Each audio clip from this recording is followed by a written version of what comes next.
बोलत असतील तर त्यांना म्हणावं जरा शांत बसा, इकडे जरा शांत बसा. खूप मोठा दिलासा मिळाला आहे. राज्यामध्ये बैलगाडा स्पर्धा सुरू झालेल्या आहेत. शेतकरी असतील किंवा बैलगाडा शर्यत जे मालक आहेत त्यांना किती मोठा दिलासा? बरेच वर्ष आमच्या महाराष्ट्रातला शेतकरी आणि गाडा मालक हे प्रचंड प्रयत्न करत होते. खूप वर्ष ही लढाई चाललेली होती. अनेक केंद्रात सरकार आली गेली, राज्यामध्ये देखील अनेक सरकार आली गेली, तरी देखील हायकोर्टामध्ये, सुप्रीम कोर्टामध्ये, न्यायालयामध्ये हा सगळा विषय असल्यामुळं तिथं शेतकऱ्यांना नाराजी पत्करावी लागायची. कधी कधी शेतकरी परस्पर, भले त्यांच्यावर ऍक्शन झाली तरी चालेल, तरी तिथं एखाद्या ठिकाणी शर्यत परस्पर घेण्याचा प्रयत्न पण करायचे. कायदा सुव्यवस्था चांगली राखण्याच्या करता पोलीस खातं त्यांच्या परीनं काम करत होतं.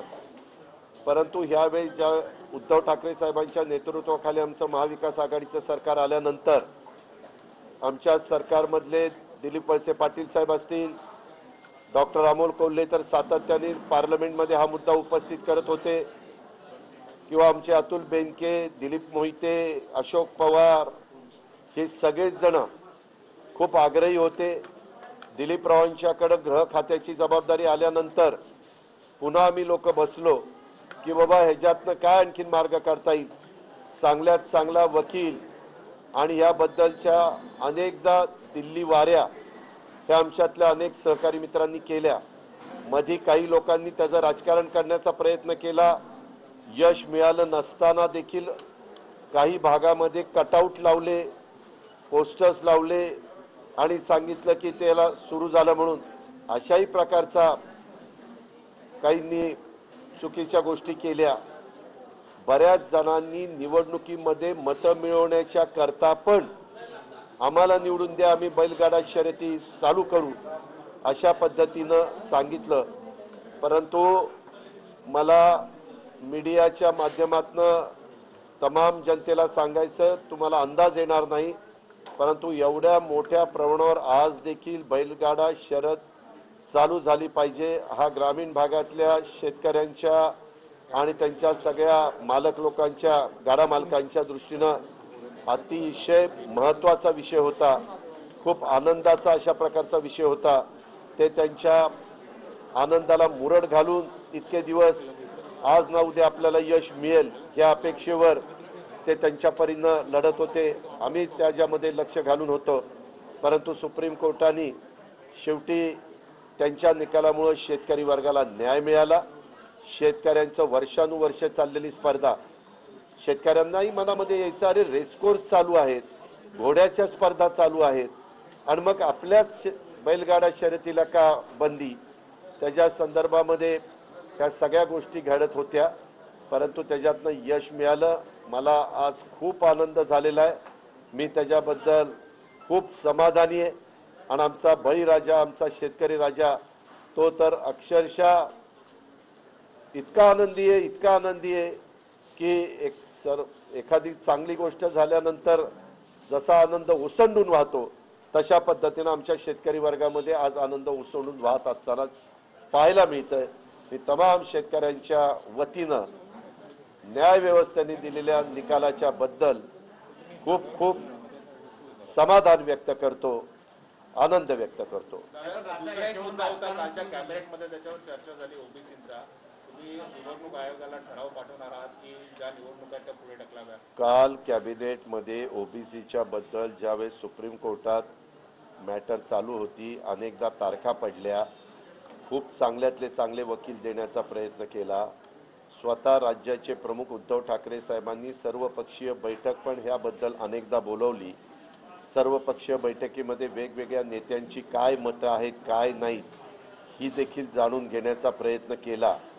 त्याच्यामध्ये ॲडव्होकेट जनरल असतील, त्याच्यामध्ये टॉपचे राज्यातले वकील लोक असतील, आपल्या दिल्लीमध्ये सर्वोच्च न्यायालयामध्ये काम करणारे वकील लोक असतील, ह्या सगळ्यांशी चर्चा विनिमय करून हे टिकावं लोकशाहीमध्ये समाजातल्या सर्व घटकाला प्रतिनिधित्व मिळालं पाहिजे लोकप्रतिनिधी म्हणून, आणि त्याच्यामुळं देशामध्ये इतर राज्यामध्ये देखील अशा प्रकारचा प्रसंग आला त्यावेळेस त्यांना तिथं मदत झाली. आम्ही आमच्या परीनं प्रयत्न करत होतो. त्याच्यामध्ये कुठल्याही प्रकारचं राजकारण न आणता अतिशय लक्ष घालून ते सगळं काम आमचं चाललेलं होतं. तरी देखील काही आरोप करत होते. आम्ही त्याकडे दुर्लक्ष करत होतो, कारण आमचे भुजबळ साहेब असतील, जितेंद्र आव्हाड असतील, विजय वडेट्टीवार असतील, गुलाबराव पाटील असतील, अनेक सहकारी आम्ही सगळे बसायचो. काय केलं पाहिजे, कशा पद्धतीनं केलं पाहिजे, आणि ती भूमिका मांडायचं काम करत होतो. त्याच्या संदर्भामध्ये केंद्रात पण आम्ही खूपदा सांगितलं की तुमच्याकडे जो डाटा आहे तो आम्हाला तुम्ही द्या. त्याच्याकरता आम्ही शेवटी सुप्रीम कोर्टात गेलो, त्यांनी नाकारल्यानंतर. परंतु सुप्रीम कोर्ट शेवटी सर्वोच्च आहे, त्यांनी दिलेला निकाल हा मानायचा असतो. तो मानून आम्हाला तिथं काही तो डाटा मिळाला नाही. शेवटी आम्ही इथल्या आयोगाला जो काही खर्च येईल तो खर्च देऊ असं स्वतः उद्धव ठाकरे साहेबांनी आयोगाच्या अध्यक्षाला बोलून सांगितलं, आणि त्यांना तशा पद्धतीनं निधी उपलब्ध करून देण्याच्या करता सध्या अधिवेशन नसलं तरी आम्ही तातडीनं CF ॲडव्हान्समधनं काही कोटी रुपये उपलब्ध करून दिले. आणि उद्याच्या अर्थसंकल्पामध्ये देखील आम्ही निर्णय घेणार आहोत की त्याला लागणारा जो काही निधी लागेल तो पुरवणी मागण्यामध्ये मंजूर करायचा. किती मंजूर करायचा, काय मंजूर करायचा हा कॅबिनेटचा अधिकार आहे. मुख्यमंत्र्यांच्या समोर ज्या दिवशी अधिवेशन आहे त्याच्या आदल्या दिवशीच्या कॅबिनेटमध्ये तो विषय जाईल. पण काल पण मुख्यमंत्र्यांनी मला सांगितलं की यामध्ये आपल्याला त्यांना जेवढा काही निधी लागेल तो आपल्याला उपलब्ध करून द्यायचा, जेणेकरून निधीची कमतरता आहे म्हणून आयोगाला गतीनं काम करता येत नाही अशा प्रकारे अजिबात मनात येऊ नये, आणि म्हणून वॉर फुटिंगवर हे काम झालं पाहिजे. आमचा तर हा प्रयत्न आहे की या निवडणुका पुढे ढकलल्या जाव्या आणि 3-1 महिन्यामध्ये अशा प्रकारचा सगळा डाटा हा आयोगाने मार्च एंडपर्यंत त्या ठिकाणी द्यावा, आणि तो दिल्यानंतर एप्रिलमध्ये देखील निवडणुका घेतल्या तर चालतील. परंतु OBC घटक हा समाजात 54% आहे, त्यांनाही त्यांचं प्रतिनिधित्व तिथं मिळालं पाहिजे, हा त्यांचा हक्क आहे. संविधानाने पण काय सांगितलं ते आपण पाहतो, कायदा पण काय सांगतो ते आपण पाहतो. पण शेवटी आम्ही वकिलामार्फत जे काही काम करायचं ते केलं, आणि आता दिलेल्या निकालामध्ये आता पुन्हा पुढच्या मला वाटतं जानेवारीमध्ये तारीख त्यांनी ठेवलेली आहे. तोपर्यंत हे काम किती गतीनं करून घेता येईल त्या प्रकारचा प्रयत्न, इन्फ्रास्ट्रक्चर सगळं उपलब्ध करून देऊन तशा प्रकारचा प्रयत्न महाविकास आघाडीचं सरकार करतंय. आणि त्याच्यातून मग डाटा आपल्याला मिळाल्यानंतर आपल्याला ह्या सगळ्यातनं मार्ग काढता येईल अशा प्रकारची साधारण परिस्थिती दिसतीये. पण माझी आज पण विनंती आहे की कृपा करून कोणी ह्याच्यामध्ये वेगळ्या प्रकारचं राजकारण न आणता लोकांच्यामध्ये गैरसमज न करता एक सहानुभूतीपूर्वक ह्या विषयाकडे बघितलं गेलं पाहिजे. ग्रामीण विकास मंत्रालयाने संसदेमध्ये डेटा दिला आहे, त्या डेटामध्ये 97% खरं आहे म्हणणं असं केलं जातं. सर्वोच्च न्यायालयाने त्या डेटा आपण जे म्हणताय 97% डेटा तसं नाही, त्याच्यामध्ये खूप मोठ्या प्रमाणावर चुका आहेत असंही बोललं जातं. आमच्या असेंब्लीमध्ये चर्चा चालू असताना विरोधी पक्षाच्या वतीनं सांगत असताना त्या डाटामध्ये काही लाख चुका आहेत असं सांगण्यात आलं. आता जर चुका आहेत सांगण्यात आलं तर मग डाटा काय गोळा केला ह्याच्याही बद्दलचा प्रश्न निर्माण होतो.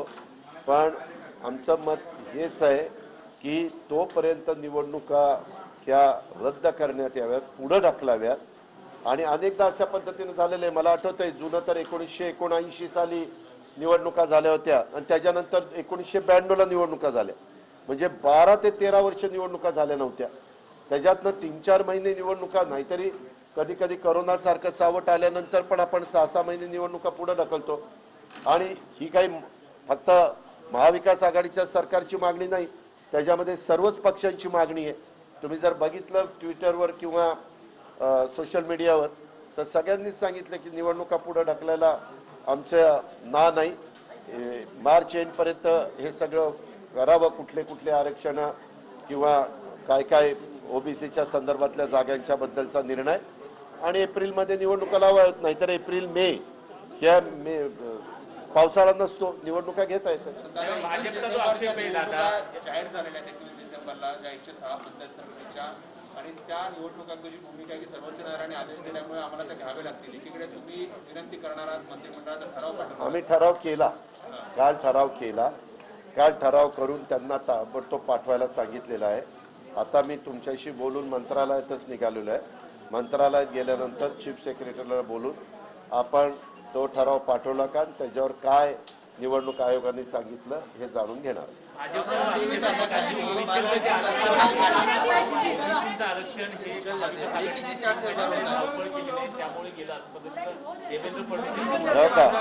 कुणी काय म्हणावं हा ज्याचा त्याचा प्रश्न आहे.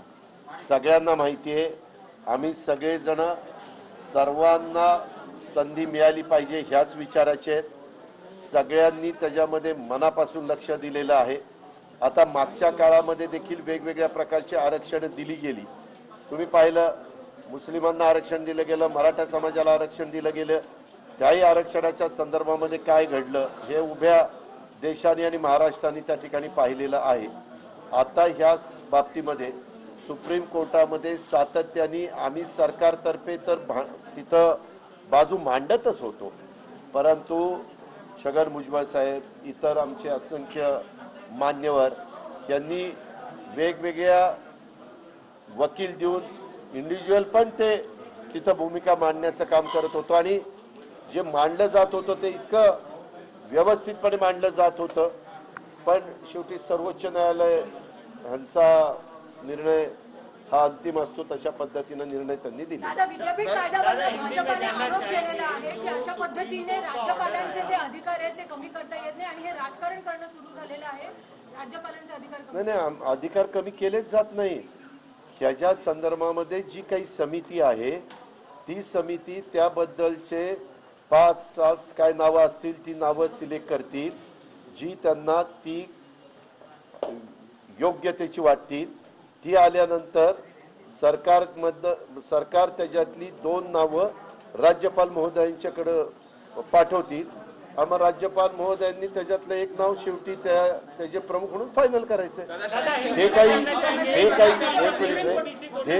हे काही आपल्या सरकार 5-7 नावं ठरवणार नाही. ती जी कमिटी आहे ती कमिटी ठरवणार आहे, आणि कमिटीकडनं सरकारकडे नावं येणार आहे.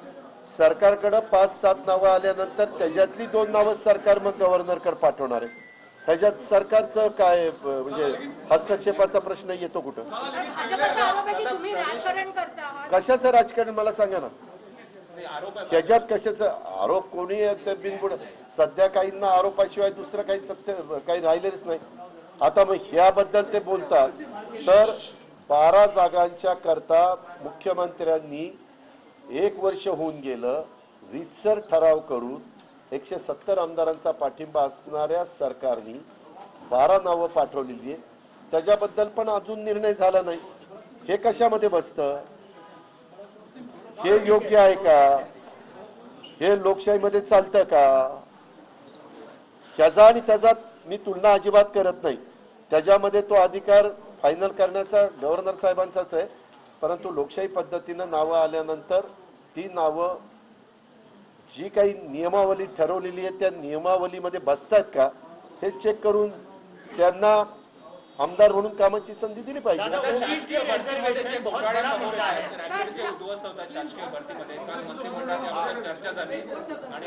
यामध्ये सार्वजनिक आरोग्य विभागाच्या भरतीमध्ये काही अडचण निर्माण झाली, ती आपण थांबवली.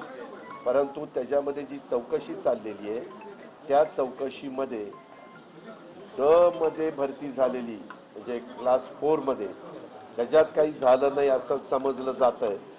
तर क्लास 3 आणि क्लास 4च्या पण भरतीच्या बद्दलचे पोलीस खात्याने त्याची चौकशी करून अहवाल लवकर द्यावा. ज्याच्यामध्ये काही फुटाफुटी पेपरची झालेली असेल तर ती भरती थांबवून, ज्याच्यात झाली नसेल ती भरती करून तो विषय एक मोकळा करावा.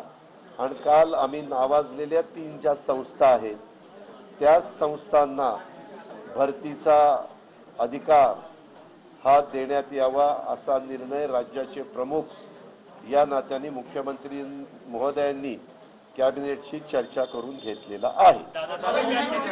सवाल ये है कि आपके ऊपर महाविकास आघाड़ी पर आरोप किया जा रहा है कि कहीं ना कहीं गवर्नर के अधिकार आप कट करना चाहते हैं. आप कह रहे हैं कि इससे कट नहीं कर रहे, लेकिन कहीं ना कहीं रिकमेंडेशन स्टेट गवर्नमेंट या कैबिनेट देगी 2 का, उसमें से उनको चयन नहीं, हम नहीं. जब सरकार के सामने नाम आ जाएंगे, वो नाम सिलेक्ट करने के लिए जो कमेटी है वो गवर्नमेंट की कमेटी नहीं, अलग लोगों की कमेटी है.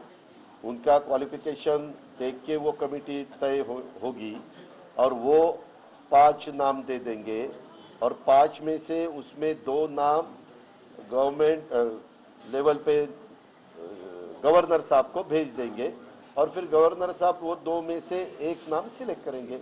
इसमें कोई दो राय नहीं है. लेकिन इससे पहले जो प्रोसीजर थी वो गवर्नर 5 लोगों की उनको एक पैनल दिया जाता था, उनमें से एक वो डिसाइड करते थे. नहीं, ये देखो, डेमोक्रेसी में जो गवर्नमेंट आता है उसको कुछ डिसीजन लेने का अधिकार है. ये तो डेमोक्रेसी में चलता ही है ना. तो उसके बारे में वो डिसीजन लिया. फाइनल तो डिसीजन गवर्नर साहब के पास ही है.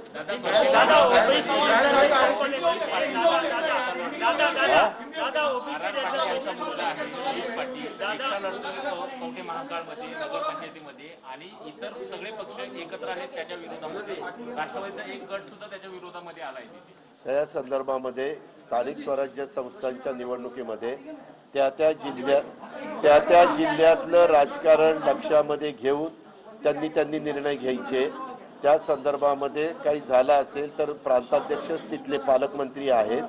मी पण रोहितला फोन करून त्या ठिकाणी विचारीन, कारण रोहित गेल्याच आठवड्यामध्ये मला कुठल्या कामाच्या करता भेटायला आलेला होता. पण असं कोण कुणाला एकटं पाडतील असं वाटत नाही.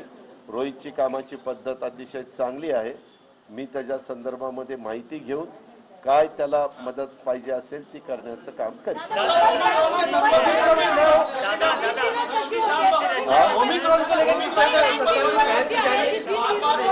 मला आज